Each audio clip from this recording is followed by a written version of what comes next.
Hi, and welcome to History's a Blast. I just happened to be passing through Auberzonia, Pennsylvania on a Sunday afternoon, July the 31st, at train time, 1 p.m., time to catch the second train of the day. They still don't have steam back, just diesel yet, but steam's coming, they promise.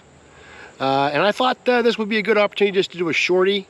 We're going to be traveling again here in the near future and might not be able to be publishing our full-length videos, and I want to do a shorty on the EBT. And we're going to stop on the way through town, and I want to show you a place that a lot of people don't know about. It has to do with the old blast furnaces that operated in Rock Hill. So come along.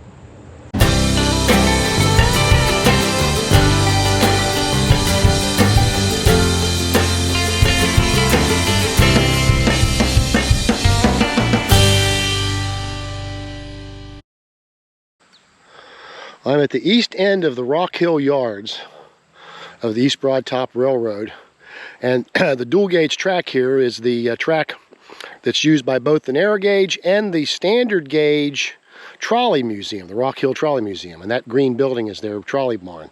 But what I want to show you is these brick walls. These brick walls are the remains of the blast engine house of the twin coke-fired blast furnaces, the Rock Hill furnaces that were in blast from 1876 to about 1907. There was an interruption between 1893 and 1903. The panic of 1893 caused them to shut down, and they came back into blast briefly in the early 1900s, but then went out of blast around 1907 and were demolished on the eve of World War I. And the machinery was supposedly shipped south to Johnson City, Tennessee. The Eastern Tennessee and Western North Carolina Railroad served those blast furnaces at Johnson City. So anyway, these brick walls are all that's left of, above ground anyway, of the blast furnace complex. And in the back in the woods are 132 beehive coke ovens that were used to make coke from East Broad Top coal. And that was one of the main functions of the railroad until the blast furnaces went out of blast, was supplying coal to the coke ovens and bringing iron ore in from that direction through Black Log Narrows from mines that were located in Shade Valley north of Shade Gap. There were also mines located on the mountainside that you might be able to see through the wood line there. You can probably see the stone talus slope through those trees. But this section of track was actually the Rock Hill Iron and Coal Company's tram.